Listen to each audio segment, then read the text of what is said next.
Munga wa yenge zola. Ilombele wa tata musoki keri ebuturi bote.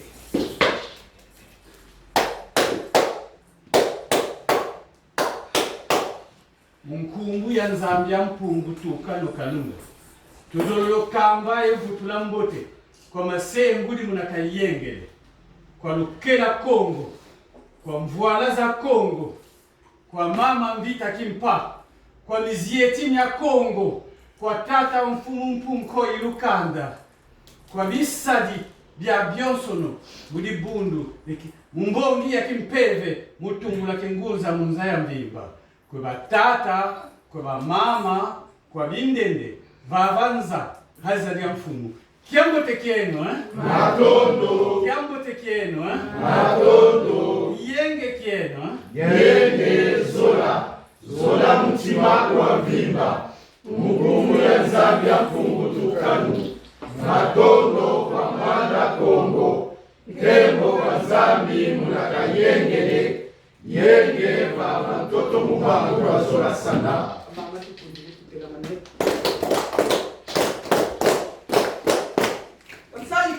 Sali, Yese, Lupimbi, Yamazulu, Yadangu, Rabasoto, Bauna, Wena Meso, Ode, Bantu, Kaka, Songo, Sandua Bonga, Wasa, Sanko, Zai, Yeseko, Yese. Tanguya kumatutama kuma, Koti lomba kwa mbuta mwamu, Koti Samuel production. Yalo kila kiauki ibajokela yaya vitatimpa katubangulila ikete ba mama bafwani sansi lulu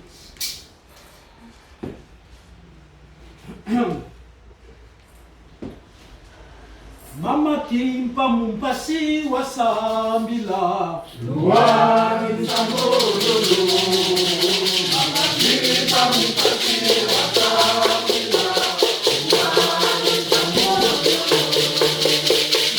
kimpa mumpasi wasambila. Luani Sambololo. Mama kimpa mumpasi wasambila. Luani Sambololo.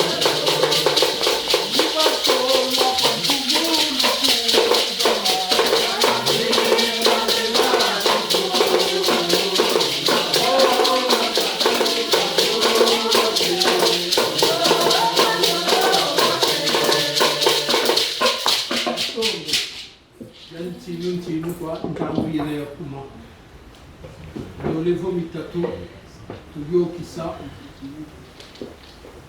ni fwanane kapele ko nyamduilu zingu yenkalulu wa mfumu mpita kimpa kanumona ndilwa kamboni yo kisa ngo ndumbutu. J'étais en train de dire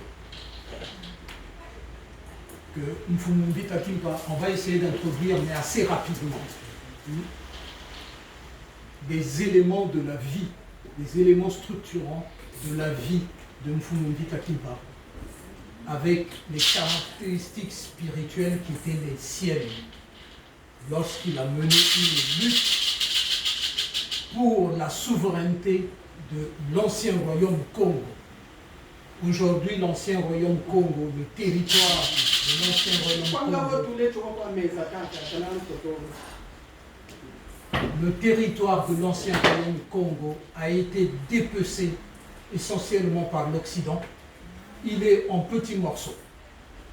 La souveraineté de l'ancien royaume Congo a connu des difficultés qui ont fait que cette perte de souveraineté est aujourd'hui réelle. Mais, comme le disait Mfumu Kimbangu, ils ont pu mettre la main sur le corps physique de l'ancien royaume, mais ils ne peuvent pas atteindre, parce qu'ils n'en ont pas la hauteur, ils ne peuvent pas atteindre, porter atteinte à la spiritualité une de l'ancien royaume Congo. L'existence spirituelle de l'ancien royaume Congo, dans notre high state, vous parlez comme les autres. Je sais que sur la planète, dans les réseaux sociaux, on vous parle de deep state. Moi, je vous parle de high state, c'est-à-dire notre état sur les plans spirituels, sur les plans subtils. Cette souveraineté-là, personne ne peut y toucher. Il s'agit simplement pour nous d'être en alignement avec ceux qui sont sur les plans subtils pour que cette souveraineté redescende. Vous savez, quand vous avez une clé électronique de voiture, si vous vous pointez devant une voiture qui n'est pas la vôtre, si vous appuyez, il ne se passera rien.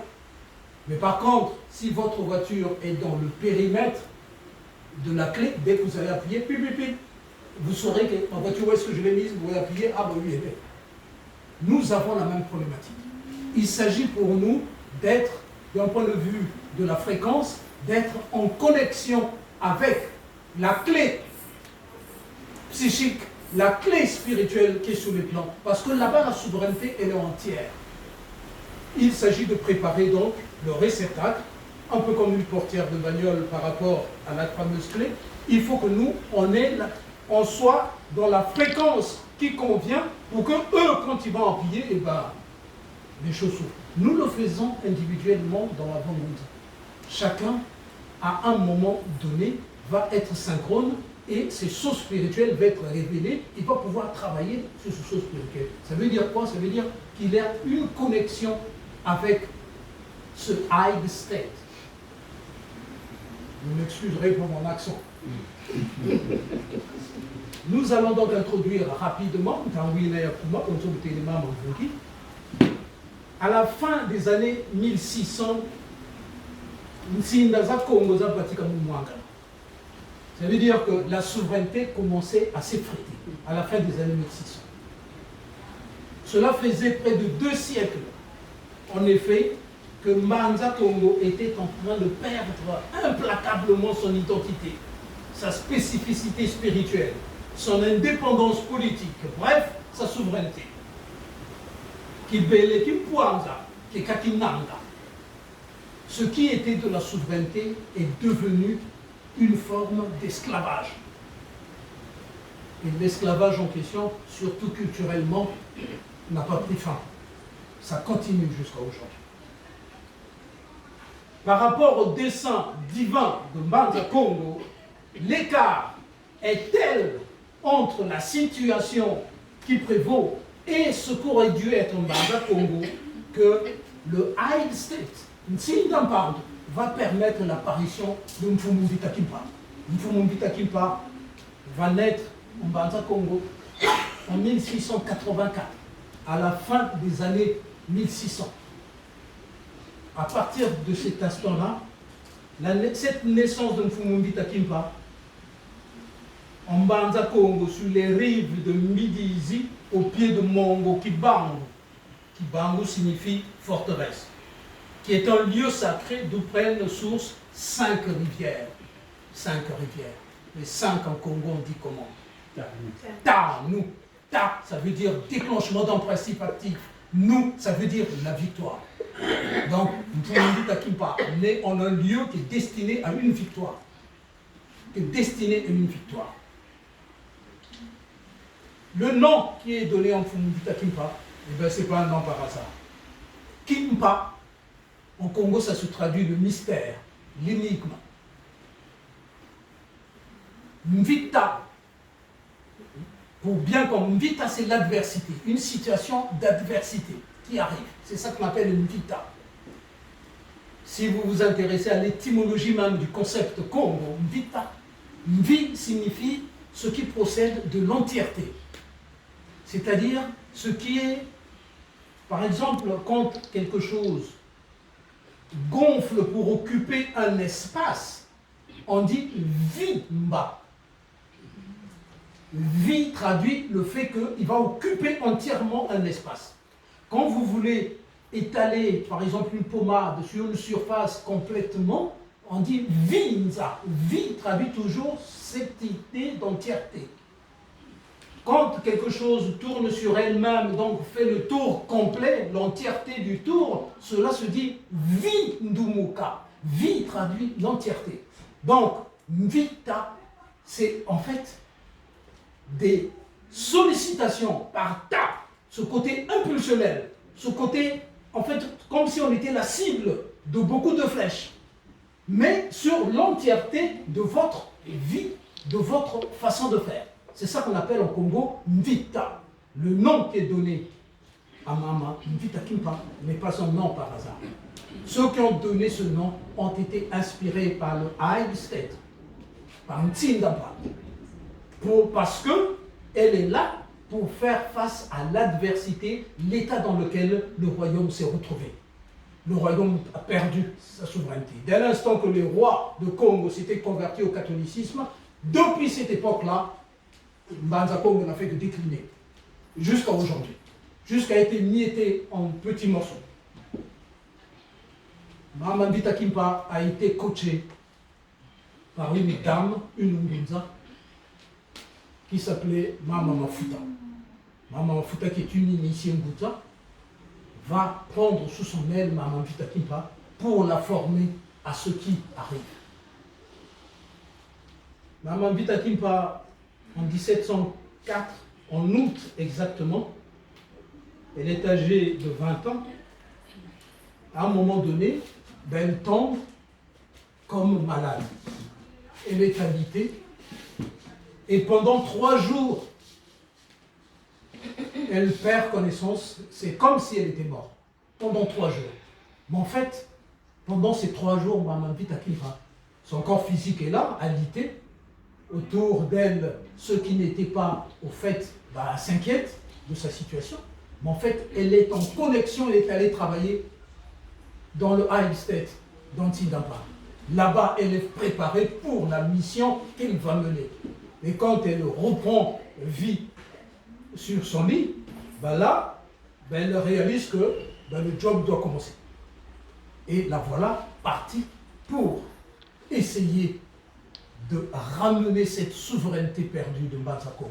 Mais évidemment, elle est la cible de tous les politiques, notamment les Portugais à l'époque, qui veulent absolument, qui voient en elle la perte de la mainmise sur les richesses du royaume.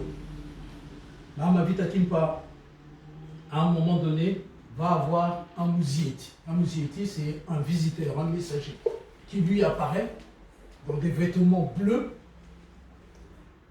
le même bleu foncé que celui de cette bougie au milieu, et lui dit: maintenant que tu as repris tes esprits, tu as une mission dans ce pays. Tu dois entreprendre la restauration du royaume de Congo. Et tu signifieras à tous ceux qui te menaceront qu'ils seront sévèrement punis par le divin. C'est néanmoins cette version-là qui est présentée. Parce que les documents les plus proches de la vie de Mvita Kimpa sont des documents qui sont écrits par l'occupant.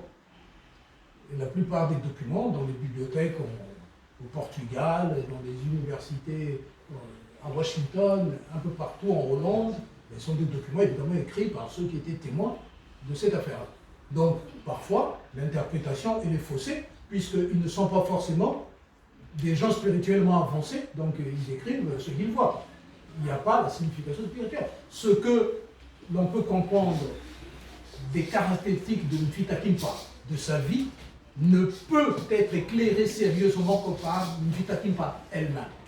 C'est en cela qu'il existe aujourd'hui Mvita Kimpa, dont elle donne des instructions, dont elle donne des directions, la façon de fonctionner, et ainsi de suite. C'est ainsi qu'elle travaille avec les Ngunza de notre réalité d'aujourd'hui pour essayer d'éclairer le maximum. Mais elle est très active, Mvita Kimpa.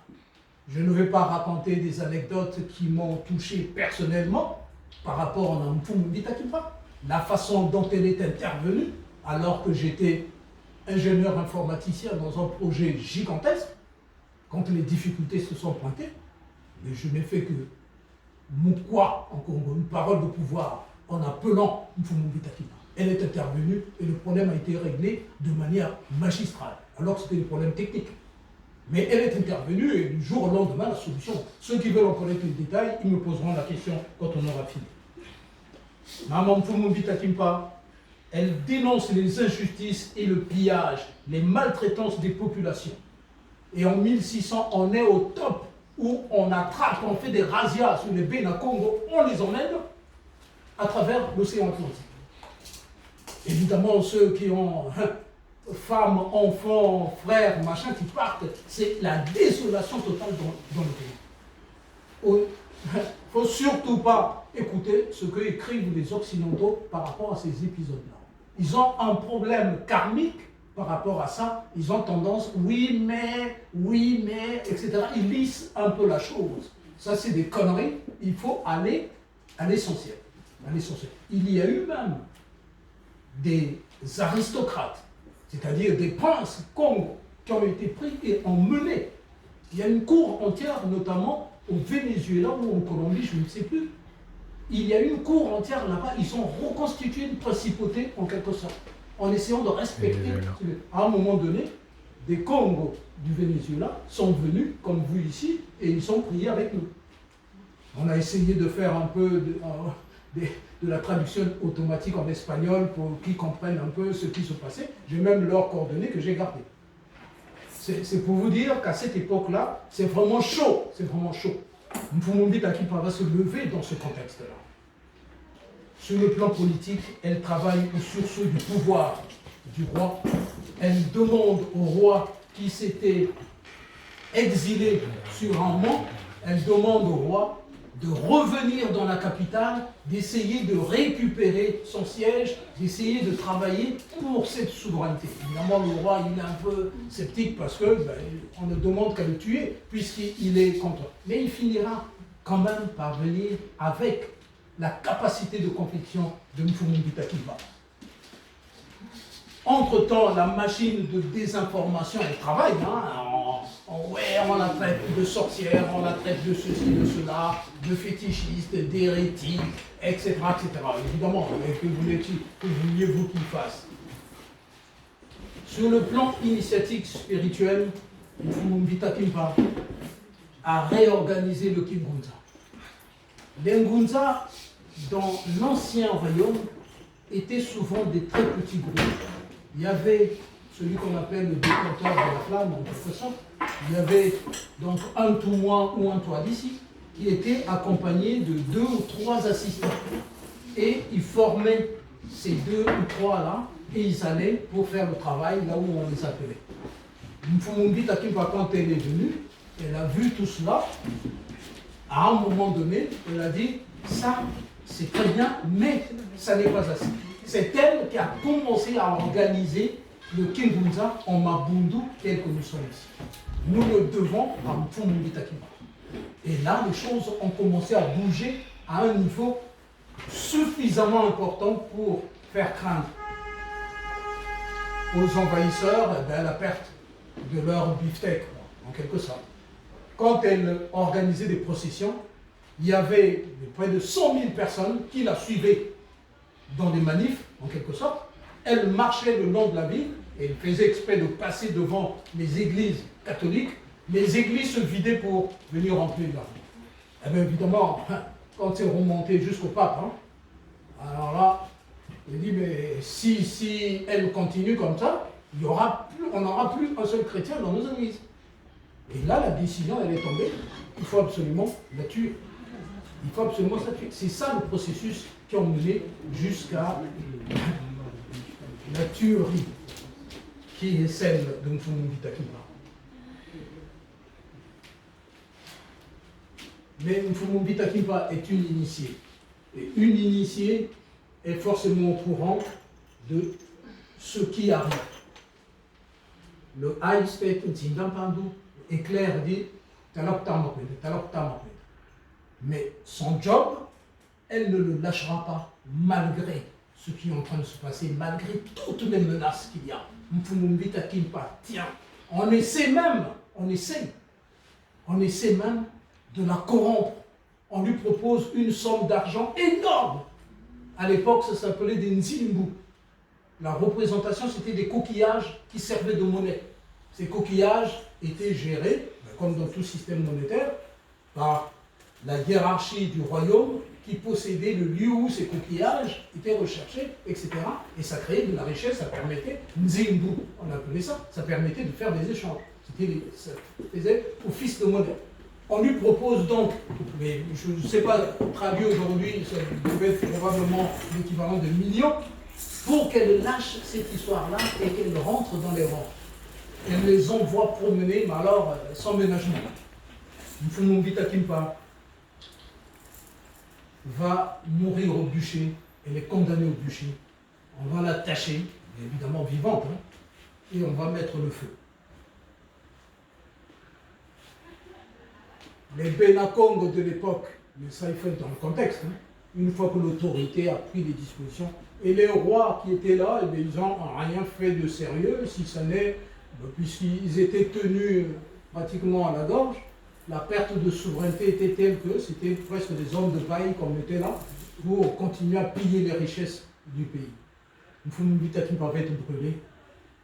Et lorsque tout s'est consommé, la cendre qui s'est amassée à cet endroit-là, il y a un curé, je crois qu'il s'appelait Dagalo ou quelque chose de ce genre. Leonardo Dagalo. Je ne sais pas ce qu'il avait en tête. Probablement essayer de récupérer un os qui restait, qui n'aurait pas bien brûlé. Quelle intention il avait? Est-ce que une joue là, on ne sait pas. Bah, vous savez, à ces époques-là, hein, les gens qui arrivent, ils ont leur pratique hein, occulte, leur fétichisme entre guillemets. Eh bien, il vient pour regarder dans les cendres s'il y avait quelque chose à récupérer là-dedans. Et quelle ne fut pas sa surprise, il y a une colombe qui est sortie des cendres, qui s'est mise à battre des ailes et qui est partie, a disparu dans les airs. Là, il a pris peur de dire on a brûlé une sainte, on a brûlé une sainte. Il en a à moitié perdu un peu le machin. Parce que il se rend compte que, mais comment une colombe peut sortir d'un feu qui vient de s'éteindre, etc. Donc là, il a compris que il avait affaire à une initiée d'un certain rang. Oh, il y a beaucoup de choses à dire, il y a des ouvrages entiers à écrire. Nous allons y travailler. Zambiwa Bonga! Wasa! Yenta Sulu! Echa!